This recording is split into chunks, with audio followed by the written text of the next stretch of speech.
Hello everyone, this is Urvashi. Now we will do pedagogy of economics. Our today's topic is project method.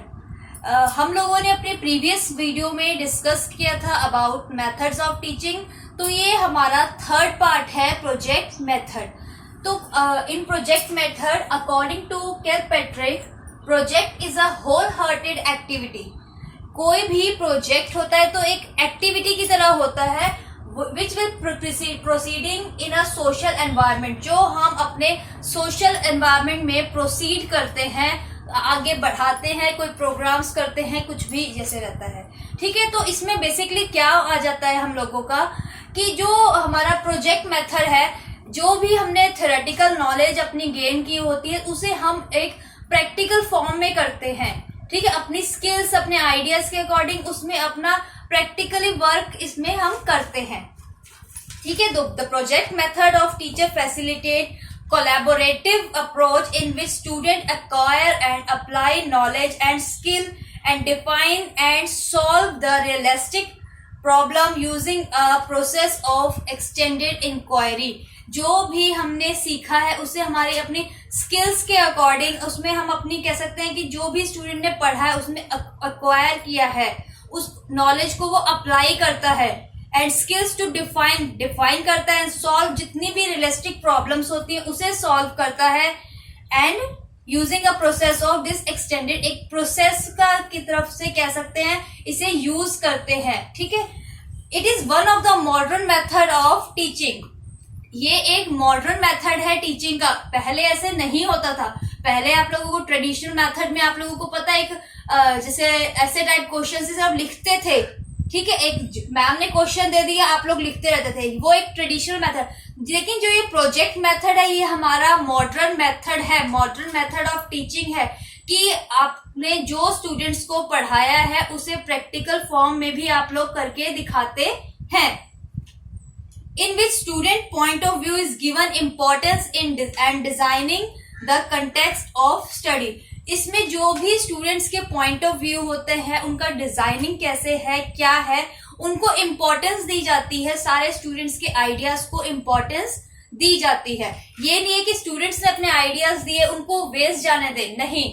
इसका proper मतलब यही होता है कि जो भी स्टूडेंट की न्यू डिजाइनिंग है, उनका न्यू इनोवेटिव आइडियाज है, कुछ भी है, उसको सारा का सारा कह सकते हैं कि इन प्रैक्टिकल शेप में उसे लाना. ठीक है, नेक्स्ट आ जाते हैं हमारे करेक्टरिस्टिक्स. करेक्टरिस्टिक्स में क्या आ जाता है हमारा number 1 is student beyond the wall of class. ठीक है, इसका मतलब है इट टेक्स, जितने भी स्टूडेंट्स होते हैं उनको बियॉन्ड द क्लास ऑफ, खाली क्लास में ही नहीं पढ़ना है आपने. ये नहीं है कि सिर्फ आप स्कूल आए हैं या कॉलेज आए हैं सिर्फ क्लास के ही होके रह जाए, क्लास में आओगे, बैठोगे, पढ़ोगे, घर जाओगे, ऐसा नहीं है. बियॉन्ड द क्लास, अपने क्लास की दीवारों से बाहर भी निकालना है, उसको जो आपने पढ़ा है उसे प्रैक्टिकली भी सॉल्व करना है.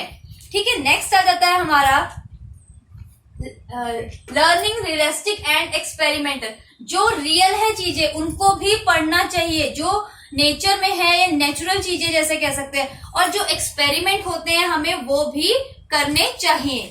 नेक्स्ट आ जाता है हमारा सॉल्यूशन ऑफ प्रैक्टिकल प्रॉब्लम्स. जितने भी प्रैक्टिकल प्रॉब्लम्स होती हैं उनको भी सॉल्व, उनका सॉल्यूशन करना चाहिए. ये नहीं है कि आपने सिर्फ क्लास में पढ़ाया और पढ़ लिया. जो भी मैम ने पढ़ा उसे एक प्रैक्टिकली भी आपको करके देखना चाहिए. ठीक है, उनके सॉल्यूशन निकालने चाहिए. कि अगर आपको टीचर ने पढ़ाया है कि मान लीजिए कि बैलून में एयर भरी है. ठीक है, अगर हम उसमें पानी भरते हैं और उसको ऐसे छोड़ दे तो वो पानी निकल जाता है. बिना उसकी गांठ बांधे रखोगे तो वो पानी निकल जाता है ना. तो आप क्लास में तो ऐसा एक्सपेरिमेंट नहीं कर सकते हैं. ठीक है, लेकिन आप बाहर जाके ऐसे एक्सपेरिमेंट्स कर सकते हैं. ठीक है, आपने जो भी आपको मैम ने पढ़ाया उसको एक्सपेरिमेंट करके देखो. हर चीज एक्सपेरिमेंट कह सकते नहीं की जाती है, लेकिन कुछ चीजें ऐसी होती हैं आपको मैम ने, टीचर ने पढ़ाया है तो आप उसको एक्सपेरिमेंट करके देखो अपने घर में या अपने घर से बाहर. ठीक है, और अपने टीचर्स की, अगर आपको कुछ समझना है तो आप टीचर्स की हेल्प ले सकते हैं अपने. ठीक है, नेक्स्ट आ जाता है एक्टिव इन्वॉल्वमेंट. एक्टिव इन्वॉल्वमेंट का मतलब एक्टिवली पार्टिसिपेट करते हैं सभी इसमें. ठीक है, कि कोई वर्क करना है, कैसे करना है, क्या है, तो उसे एक्टिवली इन्वॉल्व करते हैं हर चीज में। नेक्स्ट आ जाता है साइंटिफिक इंक्वायरी। साइंटिफिक इंक्वायरी में हमारा आ जाता है it encourage the spirit of scientific inquiry as it involves validation of hypothesis based on evidence gathered from the field of through investigation. कह सकते हैं कि जैसे इन्वेस्टिगेशन करनी है तो साइंटिफिकली इंक्वायरी करते हैं किसी चीज की, कोई भी इन्वेस्टिगेट करना है किसी चीज के बारे में, कैसे था, क्यों था, क्या था, ठीक है, तो हर एक चीज को साइंटिफिकली इंक्वायरी की जा सकती है। नेक्स्ट आ जाता है हमारा प्रैक्टिकल एस्पेक्ट्स। प्रैक्टिकल एस्पेक्ट्स का मतलब आ जाता है it promotes better knowledge of practical aspects of knowledge gain from book. Book से जितनी भी नॉलेज हमने गेन करी है हमने, तो वो उस नॉलेज को और बेटर करता है। प्रैक्टिकली उसको आप करेंगे तो जो आपने बुक्स में नहीं पढ़ा होगा, क्या पता आप लोग प्रैक्टिकल करेंगे तो जान पाए, ठीक है। तो ये हो गए हम लोगों के करेक्टरिस्टिक्स। करेक्टरिस्टिक्स के बाद भी हमने क्या पढ़ लिया इसमें कि ये हमको प्रैक्टिकली वर्क हमें कैसे करना है, ठीक है, जो भी हमने क्लास में पढ़ा है या कैसे किया है उसे हमने प्रैक्टिकली भी अपने फील्ड में लाना है या अपनी नॉलेज में लाना है कि ये वर्क हमने अगर ऐसे किया है तो ये हम प्रैक्टिकली कैसे सॉल्व करेंगे, ठीक है। नेक्स्ट आ जाते हैं हमारे merits. What are the merits of project method? Number 1 is psychological needs. Psychological needs, इसमें हमारा क्या आ जाता है, psychological needs satisfied to considerable extent. जितनी भी साइकोलॉजिकल नीड्स होती हैं कंसिडर करते हैं कि उनको कैसे वही आपकी जो नॉलेज है साइकोलॉजी पे बेस्ड कह सकते हैं कि लर्निंग बाय डूइंग, ठीक है, आपने जो भी किया उसको करके भी देखो, साइकोलॉजी को भी, अपनी माइंड को भी अपने की अगर ये ऐसे करा है तो ऐसे हो सकता है, अगर हम इसे थोड़ा और बेटर वे में करें तो कैसे करेंगे, ठीक है। नेक्स्ट आ जाता है नॉट ओनली सब्जेक्ट सेंटर्ड। ये खाली सब्जेक्ट सेंटर नहीं है but due importance is being provided to student also. Not subject centred, खाली एक सब्जेक्ट सेंटर्ड ये नहीं है, जो भी स्टूडेंट ने इम्पोर्टेंस है, स्टूडेंट को भी इम्पोर्टेंस दी जाती है। ये नहीं है कि आपने एक पर्टिकुलर सब्जेक्ट है, ठीक है, आपने ये पढ़ लिया और कर लिया, जो स्टूडेंट ने मेहनत करी है उसको भी इम्पोर्टेंस दी जाती है इसमें, कि अपने प्रोजेक्ट में स्टूडेंट ने खुद विदाउट टेकिंग अदर्स हेल्प अपने न्यू आइडियाज कैसे जनरेट करे, ठीक है, स्टूडेंट को इम्पोर्टेंस इसमें दी जाती है। खाली आपने एक सब्जेक्ट का टॉपिक दे दिया बुक से पढ़ के, बच्चा ऐसे नहीं करता, अपनी भी उसकी मेहनत होती है। नेक्स्ट आ जाता है हमारा student provides various opportunities. Various opportunity, बहुत सारी अपॉर्चुनिटी दी जाती हैं स्टूडेंट्स को, बहुत सारे, they can satisfy their interest and needs. जो भी डिजायर्स हैं, नीड्स हैं स्टूडेंट की, उन्हें फुलफिल किया जाता है, उनकी हेल्प, सारी अपॉर्चुनिटीज जो होती है स्टूडेंट्स को प्रोवाइड की जाती हैं थ्रू देयर इंस्टीट्यूशन या ऑर्गेनाइजेशन की। जो भी उन्होंने प्रोजेक्ट करना है उसमें हम कैसे उनकी नीड्स को, डिजायर्स को कैसे फुलफिल कर सके, ठीक है। नेक्स्ट आ जाता है बहुत सारी अपॉर्चुनिटीज जो होती हैं वो दी जाती हैं स्टूडेंट्स को। नेक्स्ट आ जाता है habit of critical thinking. Habit of critical thinking, एक क्रिटिकल थिंकिंग की हैबिट बन जाती है कि कोई अगर प्रॉब्लम आ जाती है तो एक कह सकते हैं प्लान ए प्लान बी हम लोग बनाते हैं, ठीक, हम लोगों ने कहीं जाना है, मान लीजिए कि अगर रिजर्वेशन कैंसिल हो, आपने जाना है ट्रेन से 7 o'clock आपने निकलना है, इन केस कोई ऐसी प्रॉब्लम हो गई कि आप नहीं टाइम से पहुंच पाए तो आप सेकंड ऑप्शन लेके चलते हैं कि अगर हमारी ट्रेन मिस हो गई या फिर हम लोग लेट हो गए या कुछ ऐसा हो गया तो हम वहां पे कैसे पहुंचेंगे, थ्रू बस या फिर कैब करेंगे, कार करेंगे, अपनी पर्सनल कार से या अपने व्हीकल से जाएंगे, कैसे जाएंगे। ठीक है, तो ऐसे ही होता है। एक क्रिटिकल थिंकिंग सोच में एक हैबिट बना लेनी चाहिए कि among the student through this method. इस मेथड से आप लोगों को, स्टूडेंट्स को ही बेनिफिट मिलता है कि आप लोगों का, मान लीजिए कोई प्लान आपने बनाया है, कोई प्रोजेक्ट आपने किया है, ठीक है, अगर इसमें कोई पॉइंट्स हैं, आपको ये पॉइंट्स नहीं मिल पाएंगे या ये कोई चीज है इसमें यूटिलाइज करने के लिए हमें नहीं मिल पाएगी, तो इसकी जगह सेकंड ऑप्शन क्या होगा, इस चीज को बहुत ही ज्यादा सोच के हमें एक हैबिट बना लेनी चाहिए स्टूडेंट्स को कि अगर ऐसी सिचुएशन आ गई तो हम क्या यूटिलाइज करेंगे उसकी जगह। ठीक है, नेक्स्ट आ जाता है हमारा teacher can lend a well balanced development of student। well balanced development, teacher जो होती है एक अच्छे से कह सकते हैं वेल बैलेंस्ड डेवलपमेंट जो है स्टूडेंट का चाहती है, जो उनका डेवलपमेंट हो एक अच्छे बैलेंस के अकॉर्डिंग हो। नेक्स्ट आ जाता है हमारा इसमें, it help social interaction and cooperation. Social interaction जो होती है हमारी इसमें ज्यादा होती है, हेल्पफुल होती है। आप प्रोजेक्ट मेथड कुछ कर रहे हैं, अकेले तो नहीं करेंगे ना, अकेले में तो नहीं करेंगे, ग्रुप ऑफ पीपल्स होंगे या ऑर्गेनाइज करेंगे कि हाँ हम लोगों ने ये करना है, कैसे करना है, सब चीजें करेंगे, तो इससे हमारी सोशल इंटरेक्शन जो होती है अदर स्टूडेंट से या बहुत सारे लोगों से ज्यादा होती है। तो ये हो गए हम लोगों के मेरिट्स कि हमारी इनसे क्या क्या चीजें होती है, हैबिट बनती है हमारी क्रिटिकल थिंकिंग की, सोचने की एक अच्छी, कि हमारे पास कुछ ना कुछ न्यू भी होना चाहिए कि अगर कोई प्रॉब्लम आ जाती है तो प्लान ए प्लान बी जैसे आप लोगों को बताया वो होने चाहिए।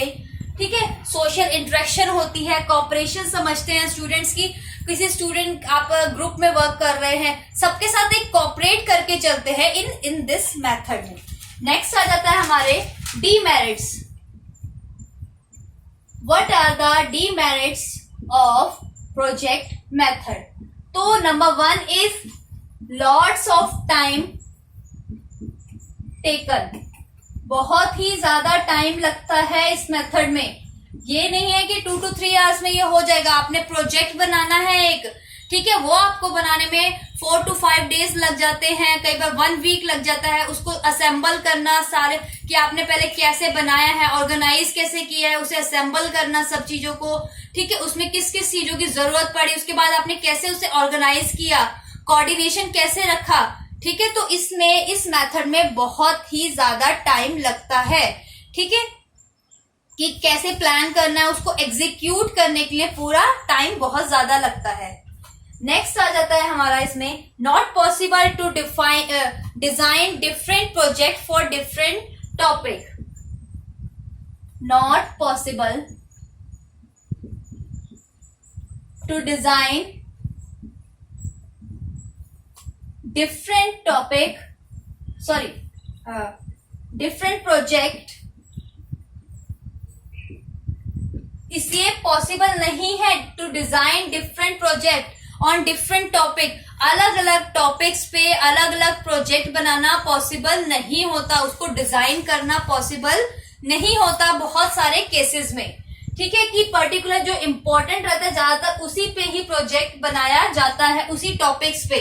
हर एक टॉपिक्स पे बहुत ही मुश्किल हो जाता है प्रोजेक्ट बनाना।